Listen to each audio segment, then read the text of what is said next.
말씀하시는 거 보면은 오세훈 시장님이 서울시장 한 번 더 하셔야 되는 거 아닌가요? 의혹이 서울시를 좋게 만들려는 의혹이 네. 대선 출마 안 하시고 서울시장 출마를 한 번 더 하셔야 되는 거 아닌가 싶습니다. 시장님의 마음을 제가 알 수는 없으나 거의 모든 일들이 제가 말씀드린 것처럼 내년 상반기면 내년 하반기면 다 시민들께 실제 선보일 수 있는 일들이기 때문에 임기는 내후년 6월까지가 임기고요. 예, 임기 때까지 굉장히 많은 서울시의 변화들을 느낄 수 있을 거라고 확신합니다. 우리 또 소장님께서 사실 언급을 해주셨는데 우리 또 오 시장님이 아무래도 이런 뭐 정책적인 행보도 주목이 되시고 또 다른 또 의미에서 이렇게 해석되는 부분들이 뭐 많을 수밖에 없는데 이제 몇 달 전부터 현안에 대해서 좀 목소리를 많이 높이고 있다. 또 특히 이재명 대표에 대한 또 비판의 목소리, 야권에 대한 비판의 목소리도 부쩍 많은 것 같던데 오늘도 또 원전 이제 관련해서 입장을 밝혀라. 이재명 대표한테 이렇게 또 밝혔던데 이게 어떻게 좀 해석을 하면 될까요? 저는 공무원이거든요. 예. 네. 그 정당은 또 탈당했습니다. 그래야만 하고요. 네. 근데 서울시장은 시장으로서의 공적 지위와 함께 당적을 그대로 갖고 있습니다. 예. 그러니까 당의 중진으로서의 그 핵심적인 정당인의 역할들을 같이 갖고 있는 거죠. 네. 옛날에 단체장 하셨던 분들이 당의 지도부에 들어가거나 했던 예도 민주당이 있었던 걸로 기억을 합니다. 지금 아마 당이 꽤 어려운 상황에 놓여져 있고 윤석열 정부도 그렇고 당도 그렇고 뉴스를 틀면 좋지 않은 일들에 대한 국민들의 걱정이 클 텐데요. 그렇다라고 해서 국가가 정상적이고 원만하게 진행되기 위해서는 양 날개가 정말 균형감 있게 가야 되는 것 아닙니까? 지금 균형감이 약간 상실돼 있다고 싶을 정도로 뉴스에 나오는 빈도나 이런 부분들이 굉장히 여권에 불리한 구도로 가고 있다고 생각해요. 네. 그래서 거기에 여권의 중진으로서 야당의 대표가 잘못되고 있다면 거기에 대해서 또 뼈아픈 지적들을 하는 게 여당 중진 정치인으로서의 입장이 아닌가 생각하고 원전 문제만 하더라도 이게 이제 지난 정부에 있었던 탈원전 문제 때문에 우리 산업 생태계에 대한 문제는 더 말하지 않아도 잘 알 거라고 생각합니다. 기후 위기로 나아가기 위해서 결국 에너지 문제가 핵심인데 그럼 원전 없이 어떤 에너지를 만들어낼 거냐. 네. 그 원전에다가 신재생 에너지 등 사실상 에너지 믹스가 매우 중요할 텐데 그때마다 이 에너지에 관한 특히 원전의 입장들이 막 바뀌고 있거든요. 네. 근데 그런 일들을 명확하게 짚어주고 여기에 대한 의견들을 묻는 건 건강한 논쟁 과정이 아닐까 싶은데요. 여권 상황에 대해서도 사실 목소리를 좀 높이고 있다 이렇게 보고 있던데 이제 특히 최근에 이제 여권의 중진 모임 이른바 5인회 이름 잘 졌던데요. 주도했다 이렇게 하는데 주도한 거 맞으십니까? 우리 오 시장님이 주도했다. 이심 전심 모인 건데요. 전심. 그래도 전화를 돌린 건 오세훈 서울시장이기 때문에 네. 최초 아이디어가 오세훈 시장님한테서 나왔다고 볼 수 있는 거죠? 조금만 부연 설명을 드리면요. 네. 거기 모인 사람들의 멤버가 오세훈, 박형준, 나경원, 권영세, 김기현 그리고 플러스 나경원. 왜냐하면 나경원 의원은 외국에 있었습니다. 그래서 전화 통화를 통해서 입장문에 대한 공유를 하고 냈던 거고요. 이 나경원 의원을 제외한 네 분 같은 경우는 2019년도에 그때가 보수정당이 제일 아마 유사일에 보수정당이 제일 어려웠던 때가 아닌가 싶어요. 당은 쪼개져서 분열돼 있었고 2018년 지방선거 때 아마 지방선거 때 폭망하고 앞으로 뭐 100년간 재연될까 말까 할 정도로 참패했었죠. 당시에. 그리고 그 네 분이 전부 당의 역할을 못하고 있었을 때입니다. 전부 다 원외 정치인이었죠. 그때 이제 당을 제대로 한번 통합하고 혁신하기 위해서 그래도 당의 단체장, 광역단체장을 했거나 당에서 큰 역할을 했던 사람들이 좀 뭘 해야 되는 것 아니야? 네. 그렇게 모이기 시작했거든요. 거의 한 달에 몇 번씩 모였어요. 장소는 권영세 의원 사무실이었고요. 네. 그때는 이제 의원이 아니었으니까 그냥 갖고 있는 사무실이었고 제가 그때 꼬마 막내로 참여를 했어요. 아, 그렇군요. 네. 그래서 이렇게 간사 역할처럼 막 내용도 기록하고 같이 함께 했는데 그때 정병국 의원도 있었고요.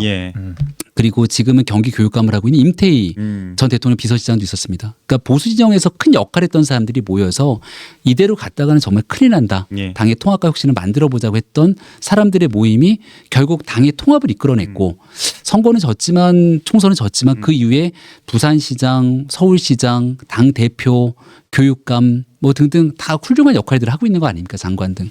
지금의 상황이 거의 그때 못지않는 위기라고 판단해서 서로 좀 의견들을 모았던 것 같고 그때 박형준 부산시장이 서울에 올라올 일이 있다 그래서 그럼 우리 만나서 조찬으로 뭔가 입장을 내야겠다 그렇게 모였고요.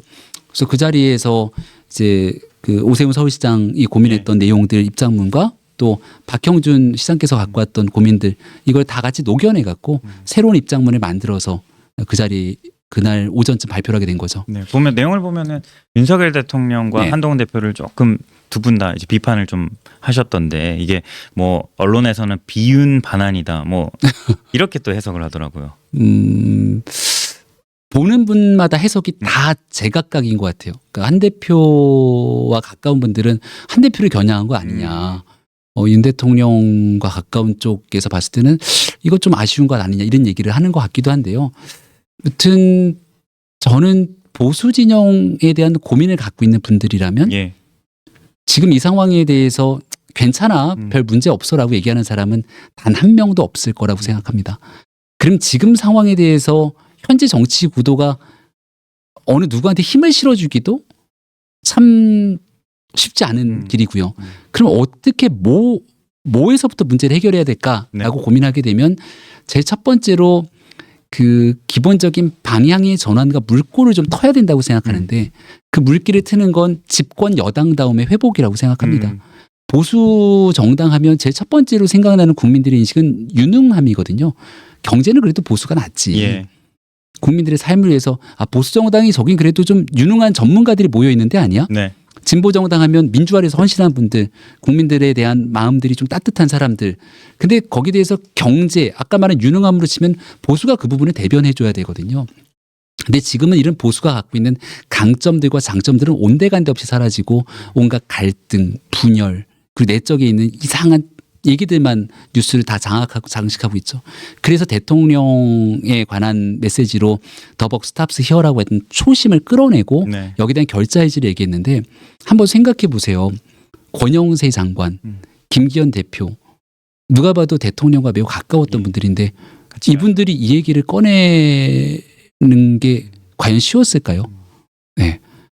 그래서 대통령의 변화에 대해서도 꼭 해야 하는 역할들의 메시지 준 거고 한동훈 대표 매력적인 정치인이고 좋은 면이 많습니다만 소통에 관한 아쉬움을 얘기하는 분들이 많습니다.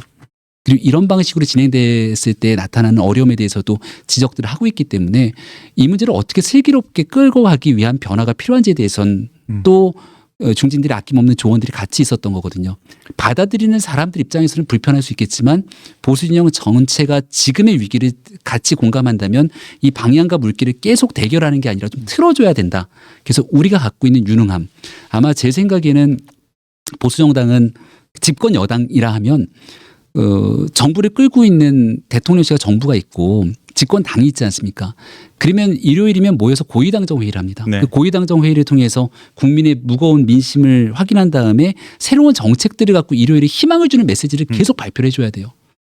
대표적으로 이번에 금투세 같은 경우는 꽤 의미 있게 결과들을 마련했지만 예. 금투세 하나가 아니라 시민들이 갖고 있는 국민들이 갖고 있는 그 보수 정당에게 느끼고 싶은 유능한 모습들을 계속 보여줘야 되거든요. 그래서 그런 일들에 대한 조언들을 처음으로 중진들이 좀 묵직하게 냈다라고 받아주시면 좋겠습니다. 저는 이번에 이제 나름 되게 의미 있는 역할을 했다고 생각이 드는데요. 그 지난주 갤럽 여론조사가 되게 재밌어요. 네. 그 이제 그 뭐 중앙 여론조사 심의위원회는 우리 그 기자님 말씀을 하시고 제가 말해야 하나요? 아니, 제가 예. 아니, 말씀하십시오 일단. 근데 그 물론 뭐 조사가 여러 가지가 있고 뭐 이제 조사마다 조금씩 다르긴 하지만 이제 지난주 나왔던 한국 갤럽에 국한시키면 대통령 지지율이 19%가 나왔어요. 전국 평균 기준으로. 네. 그런데 대구 경북이 18%가 나왔어요. 음. 그리고 더 재밌는 거는 정당 주질이 더 재밌어요.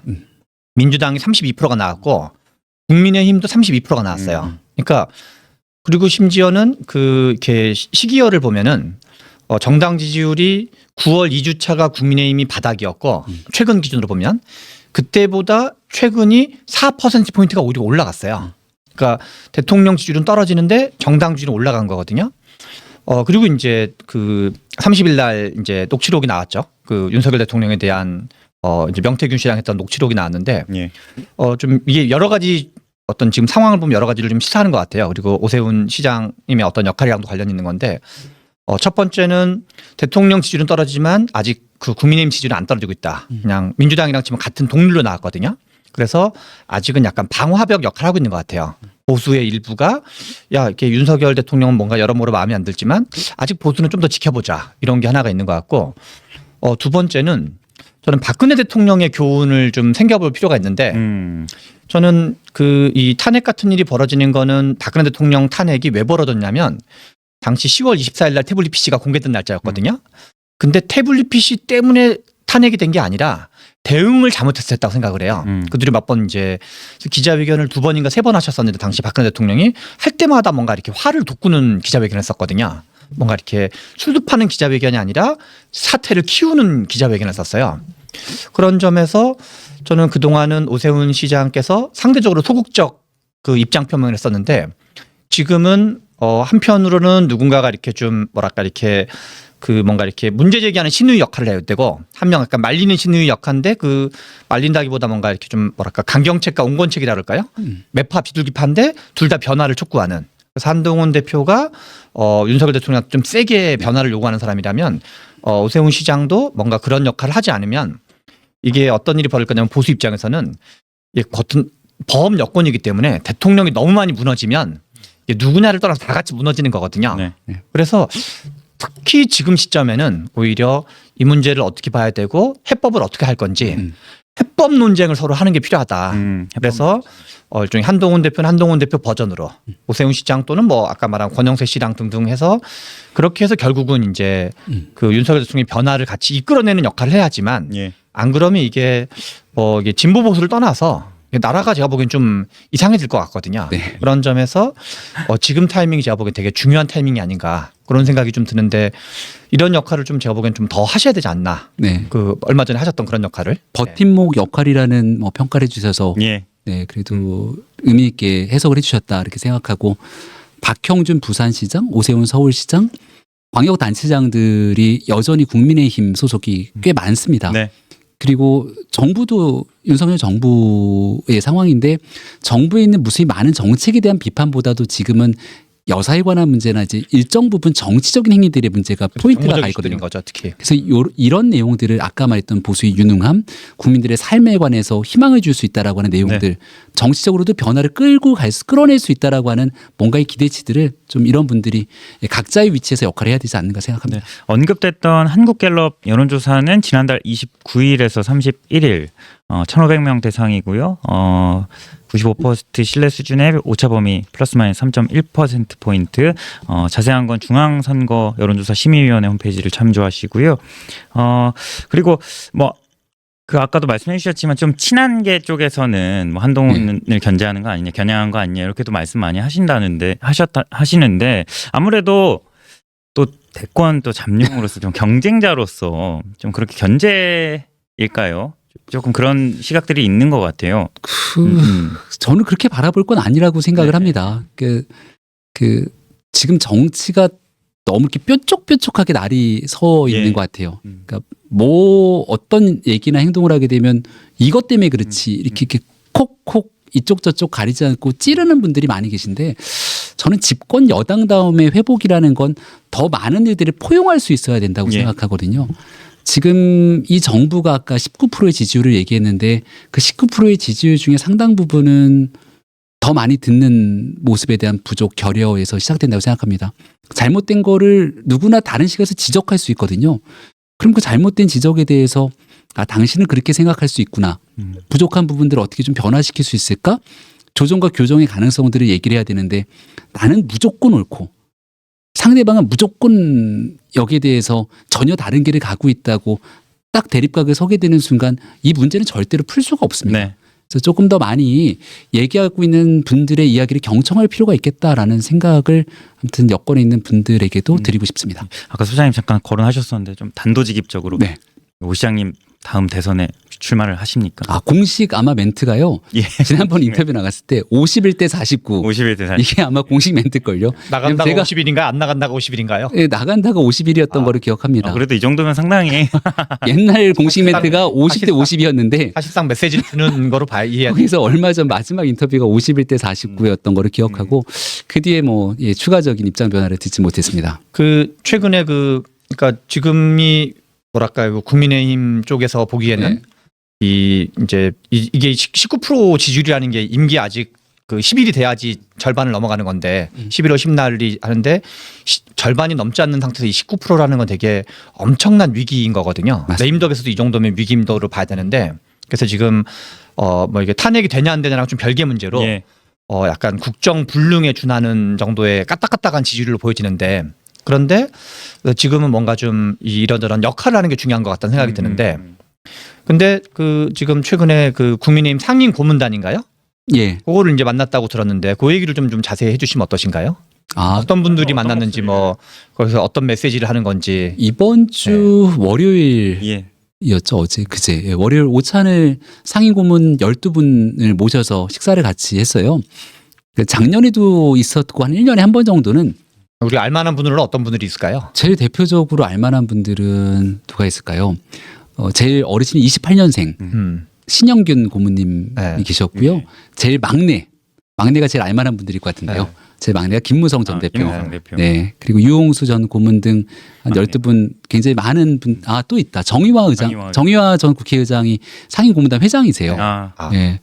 그래서 그래도 당에 굉장히 중요한 역할을 했던 분들이기 때문에 그분들이 경험했던 정치적 지혜 경륜이라는 게 되게 중요합니다. 그날은 사실 1년에 한 번 정도 이렇게 모시는 자리니까 서울시정에 관한 브리핑 제가 이제 서울시가 지금 이런 일들을 하고 있고 내년엔 이런 걸 할 거예요라고 한 15분 정도 브리핑을 쭉 드렸고요. 네. 서울시가 글로벌 탑5 도시로 좀 이런 일을 잘했으면 좋겠다고 얘기하시면서 기뻐하시더라고요. 그래서 서울 잘하고 있다니 참 든든하고 안심이다. 그리고 이제 뭐 나라에 대한 얘기들도 자연스럽게 나눴는데 그렇게 뭐 정치적으로 볼 상황들은 아니었습니다.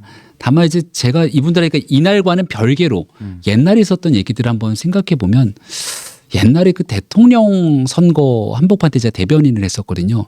그때 이준석 대표가 당대표 시절에 이제 중간에 갑자기 지방으로 나는 이제 더 이상 여기까지 하고 사라졌던 적이 있어요. 예. 그때 이렇게 가면 정말 큰일 난다고 윤석열 당시 후보에게 이준석을 만나야 된다 뭐 등등 얘기를 했는데 이게 꿈쩍하지 않고 움직이지 않고 있다가 굉장히 어려움을 겪었던 때가 있는데 그때 상임고문단 오찬에서도 그 내가 대선을 치러봤던 경험들 이때는 이렇게 해야 된다라는 무수히 많은 조언들을 쏟아냈었고 그때가 아마 바로 울산으로 내려가서 그 울산 회동들이 이루어졌다고 기억을 하고 있거든요. 그래서 이제 제가 아까 얘기했던 것처럼 누군가가 갖고 있는 이게 상대를 공격한다고 하는 이거 나를 정치로 공격하는 거야라고 생각하지 않고 그 사람들이 갖고 있는 그 시각, 그 사람들의 경험, 지혜를 갖고 얘기를 하면 그걸 좀 경청하면서 듣고 움직이게 되면 확실히 지금보다 좀 나아지지 않을까. 예. 그래서 그분들도 그 당 대표 또 대통령실을 향해서 일요일에 이 오찬 전에 메시지들을 냈거든요. 그래서 이분들은 왜 이런 메시지를 냈을까 한번 좀 곱씹어서 다시 한번 들어보면 좋겠다는 생각을 갖고 있습니다. 부시장님이 또 윤석열 대통령의 또 참모이셨고 지금 여권 상황을 조금 네. 어떻게 보실지도 되게 궁금해요. 이제 윤석열 대통령이 내일 기자회견을 갖는다고 한 대국민담화 좀 어떤 메시지를 좀 나올 거라고 보세요? 여러 메시지들이 많았잖아요. 그 대통령 선거부터 대통령이 되고 나서 여러 위기가 있었을 때. 윤석열이란 정치인에게 제일 잘 어울리는 단어는 전 국민이라고 생각합니다. 국민. 지금은 국민들이 보기엔 와이프인 거죠 오히려. 먼저 떠오르는 이미지는. 국민. 왜냐하면 선거 때 제일 많이 했던 얘기가 예. 국민이 불러낸 대통령이었거든요. 기억들 하세요? 맞습니다. 국민이 불러낸 대통령. 선거 내내 얘기 많이 했습니다. 그만큼 국민이 요청했기 때문에 정치 경험이 없었던 검찰총장 출신의 정치 신인이 대통령이 될 수 있도록 만든 게 대한민국입니다. 예. 국민. 강서 보궐선거가 패배했거든요. 굉장한 위기감에 휩싸였습니다. 그때 했던 메시지가 국민은 언제나 무조건 늘 옳다라는 네. 메시지를 냈던 거로 기억을 합니다. 그래, 그치. 이런 생각을 했었거든요. 그러니까 이 국민이라고 하는 단어를 전 대통령께서 잊지 않았으면 좋겠어요. 그 내일에 있는 기자회견에서 국민이 불러낸 대통령, 국민은 무조건 늘 옳다라고 얘기했던 그때의 그 생각, 이것들을 바탕으로 왜 국민들께서 지금 이런 목소리를 내고 있을까를 한번 진지하게 생각해 보셨으면 좋겠습니다. 그리고 국민은 무조건 늘 옳다라고 하는 그 생각에서 이거 잘 설명이 안 돼서 잘 이해가 안 되는 거야라고 하는 시각보다는 정말 본질로 돌아가서 정말 겸허하게 국민에 대한 메시지를 내신다면 우리 대한민국 국민들께서는 되게 품과 마음이 넓으신 분들이거든요. 아직 임기가 아직 반환점을 안 돌았을 겁니다. 네, 이제 곧 11월 날이 10날 네, 취임한 날이 10날이거든요. 이제 곧 다가오죠. 아직도 이제 반환점 절반이라고 하는 시기가 남았는데 열을 지지하던 야를 지지하던 그래도 우리가 뽑은 대통령 중심으로 나라가 잘 좀 됐으면 좋겠다는 희망을 갖고 있을 거거든요. 근데 그런 희망을 한 번쯤 더 주기 위해서는 반드시 국민의 신뢰를 얻어야 되는데 거기에 필요한 그 국민이라고 하는 메시지를 꼭 기억했으면 좋겠습니다. 혹시 참모로 이제 계실 때 네. 봤던 윤석열 대통령과 뭐 대통령 윤석열 조금 혹시 차이가 있었나요? 그 보는 시간마다 좀 차이가 있죠. 그리고 제일 아쉬운 건 윤석열 대통령이란 사람이 갖고 있는 굉장히 다양한 캐릭터가 있습니다. 예. 기억해 보시면 과거 검사 윤석열 시절에 윤석열 검사를 가장 세게 지지했던 사람들은 민주당 진영이었거든요. 예, 그렇죠. 사람에 충성하지 않는다라는 그리고 그때 메시지 이후로 꽤 오랜 기간 동안 그 당시 중앙지검장부터 시작됐던 많은 일들에서 왜 그토록 그렇게 민주진영에서는 이 사람에 대한 지지와 열광을 했을까? 정치인들이 앞다퉈서 자기 SNS에 글을 올리기 바빴을 정도로. 시간이 지나서는 보수 진영에서 이제 아까 얘기했던 국민이 불러낸 대통령을 얘기하면서 윤 대통령을 한껏 올려놨는데 지금은 사실 상호 진영 모두가 다 약간 거리를 두려고 하고 있는 상황 아닙니까? 그럼 도대체 어떤 모습이 진짜일까 이런 생각들을 국민들이 갖게 되죠. 네. 이 여러 캐릭터 중에서 내가 보고 싶은 면과 또 그 안에 있는 반대되는 측면이 있는데 되게 인간적으로 좋은 면이 분명히 있거든요. 근데 그런 면들이 완전히 다 사라졌어요. 예. 부정적인 요소들이 너무 극대화돼 있고 그래서 그거를 회복하기 위해서 일단 국민들께서 싫다고 얘기하고 부정적이라고 생각되는 걸 빨리 빼줘야 되거든요. 거기에 대한 진정성이 확보가 되고 난다면 아마 대통령이 갖고 있는 긍정적인 요소들에 대해서도 한 번쯤 달리 생각하는 계기가 오지 않을까라고 생각합니다. 혹시 한동훈 대표의 리더십은 좀 어떻게 보실지? 한동훈 대표는 꽤 매력적인 정치인이죠. 네. 국민 되게 스피디하고 예. 또 국민들한테 속 시원한 얘기들을 많이 해줄 수 있고 상황 판단이 매우 빠르죠. 예. 네. 근데 이제 그 정치는 혼자 하는 게 아니라 사람들이 같이 하는 거잖아요. 네. 근데 지금 어찌 보면 그 너무 일방향적인 메시지들만 발산하다 보면 한 대표께서 제일 많이 하는 얘기 중에 하나가 내가 이끄는 국민의힘은 다를 것입니다. 네. 네, 라는 그 다르다는 얘기를 참 많이 쓰고 있다는 인식이 들어요.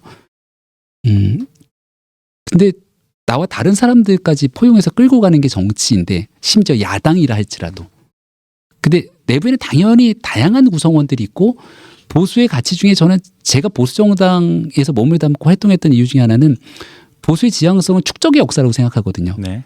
다른 사람들이 쌓아놓은 걸 바탕으로 올라가는 겁니다.